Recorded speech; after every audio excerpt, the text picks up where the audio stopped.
Movies recap presents the art of racing in the rain.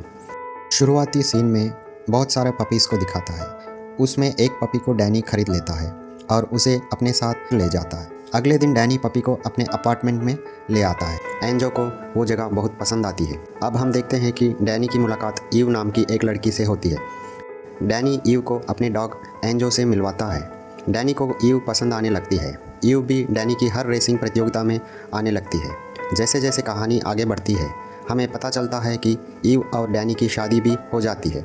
अब हमें दिखाता है कि ईव प्रेग्नेंट है। उस दिन के बाद डैनी ने पैसे कमाने के लिए और भी ज़्यादा मेहनत करना शुरू कर दिया। वो ज़्यादा बार रेस में हिस्सा लेने लगा। उसकी जगह एंजो घर पर रहकर ईव की देखभाल करती थी। एंजो को ईव के पेट पर लेटना अच्छा लगता था क्योंकि वो उस छोटे जीवन को लेकर बहुत क्यूरियस जो पेट के अंदर धीरे धीरे बढ़ रहा था। समय बहुत तेज़ी से बीत गया।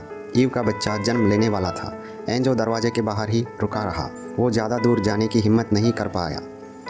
जब उसने पहली बार उस नन्हे जान को देखा तो वो खुश हो गया और सोचने लगा कि इससे पहले इतना खूबसूरत जीव कभी नहीं देखा था। कुछ ही समय बाद एंजो को ईव से अजीब स्मेल आने लगी। वो लगातार भौंकता रहा। ईव को चेतावनी देने की कोशिश करता रहा कि कुछ गड़बड़ है, लेकिन ईव समझ नहीं पाई। उस दिन ईव किचन में खड़ी थी और अचानक उल्टी करने लगी। ईव बहुत कमज़ोर हो गई। वो खड़ी भी नहीं हो पा रही थी। इसलिए उसने अपनी बेटी को लेकर कुछ दिनों के लिए अपने पिता के घर जाने का फैसला किया, लेकिन वो भूल गई कि एंजो अब भी घर पर था। एंजो बस खिड़की के पास लेटकर चुपचाप अपने ओनर के लौटने का इंतज़ार करता रहा। भूख लगने पर वो ज़मीन पर गिरे ब्रेड के टुकड़े खा लेता। जब वो बेहोश होने ही वाला था तभी दरवाजे के बाहर एक जानी पहचानी आवाज़ आई। डैनी रेसिंग से लौट आया था। उसने तुरंत एंजो को खाना दिया और ईव को फ़ोन करके बुला लिया। ईव आंखों में आंसू लेकर एंजो से माफ़ी मांगी। डॉक्टर ने कहा कि ईव को सिर्फ वायरल इन्फेक्शन था, इसलिए किसी ने ज़्यादा चिंता नहीं की। ज़िंदगी धीरे धीरे फिर सामान्य हो गई। एक सुबह एंजो ईव के साथ सैर पर गया। अचानक ईव ने ज़मीन पर गिर पड़ी। एंजो घबरा गया। वो लगातार भौंकने लगा ताकि कोई मदद आ सके। जल्द ही कुछ लोग उन्हें देख लिए। ईव को तुरंत हॉस्पिटल ले गए जहां उसे गंभीर बीमारी का पता चला। जब एंजो ने उसे दोबारा देखा तो वो ईव को पहचान नहीं पाया। उसने अपने लंबे सुनहरे बाल कटवा लिए थे। उसका चेहरा बहुत थका हुआ लग रहा था। वो अजीब स्मेल और तेज़ हो गई थी। एंजो समझ गया कि ईव के पास ज़्यादा समय नहीं बचा है। उस दिन से उसने कभी उसका साथ नहीं छोड़ा। थका या भूखा होने पर भी वो उसके साथ ही रहा, उसकी रक्षा करता रहा। एंजो जानता था कि डैनी रात में अक्सर सो नहीं पाता और दिन में ईव की देखभाल करता है, लेकिन एंजो कुछ भी नहीं कर सकता था सिवाय उदास महसूस करने के। उस रात ईव ने धीरे से उससे कहा, मुझे अब मरने का डर नहीं है।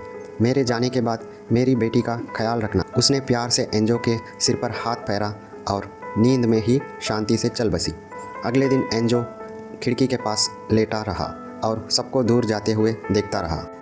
वो कमरे में वापस गया और ईव की हैट को उठाया, सोफे पर लेट गया और उस जानी पहचानी खुशबू को सूंघता रहा जैसे ईव यहीं पे हो। ईव के जाने के बाद डैनी की ज़िंदगी पूरी तरह बिखर गई। उसके फादर इन लॉ उसकी बेटी की कस्टडी चाहते थे। डैनी ने गलती से अपने ससुर को धक्का दे दिया, जिससे उन्हें केस करने का बहाना मिल गया। वकील ने डैनी से कहा कि अगर वो केस जीतना चाहता है तो उसे कस्टडी छोड़नी होगी।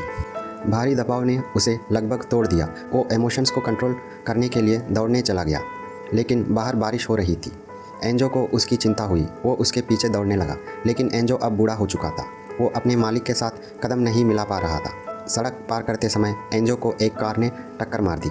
डैनी उसे जल्दी से हॉस्पिटल ले गया, लेकिन एंजो की हालत बेहद गंभीर थी। चमत्कारी रूप से एंजो बच गया। उसका शरीर कमज़ोर था, लेकिन वो खतरे से बाहर था। वकील फिर आया और डैनी से पेपर्स पर साइन करने को कहा ताकि वो कस्टडी छोड़ दे। इन सब अनुभवों ने डैनी को पूरी तरह तोड़ दिया था। जैसे ही वो साइन करके दे रहा था, एंजो अचानक दौड़कर आया, पेपर्स लेके बाहर भागा और उन्हें फाड़ दिया।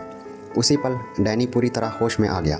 उसे एहसास हुआ कि अगर ईव जिंदा होती तो वो कभी नहीं चाहेगी कि वो हार माने। इसलिए उसने वकील से कहा, मैं साइन नहीं करूँगा। कोर्ट में डैनी की मदर इन लॉ ने केस विथड्रॉ कर ली। अंत में उसे अपनी बेटी की कस्टडी मिल गई। कुछ ही समय बाद उसकी बेटी ने अपना 9वां जन्मदिन मनाया, लेकिन एंजो में अब कोई ताकत नहीं बची थी। वो बस टेबल के नीचे चुपचाप लेटा रहा और मन ही मन उसे शुभकामनाएं देता रहा। जब डैनी ने एंजो को कमजोरी से फर्श पर पड़ा देखा, उसे समझ आ गया कि एंजो के पास भी ज़्यादा समय नहीं बचा है। उसने प्यार से एंजो को उठाकर सोफे पर बिठाया और उसके साथ रेस देखी, बिल्कुल वैसे ही जैसे 10 साल पहले जब वो पहली बार एंजो को घर लाया था। अचानक डैनी के मन में एक ख्याल आया। उसने एंजो को गोद में उठाया और लाल फेरारी में बैठ गया। उसे आखिरी तोहफा देना चाहता था। वे दोनों ट्रैक पर साथ थे। रफ्तार बढ़ती जा रही थी। वे चक्कर पर चक्कर लगाते रहे। हवा एंजो के बालों से होकर गुजरती रही। उसे पिछले 10 सालों के सारे छोटे छोटे पल याद आ गए। उसने अपने ओनर के साथ सबसे मुश्किल वक्त में और खुशी में भी था। इस सफ़र के बाद एंजो ने आखिरकार अपना मिशन पूरा कर लिया। उसे पूरा विश्वास था कि वो इन सारी यादों को अपने साथ इस दुनिया में वापस लाएगा और इस तरह कहानी का अंत होता है। Thank you for watching. Please like and subscribe.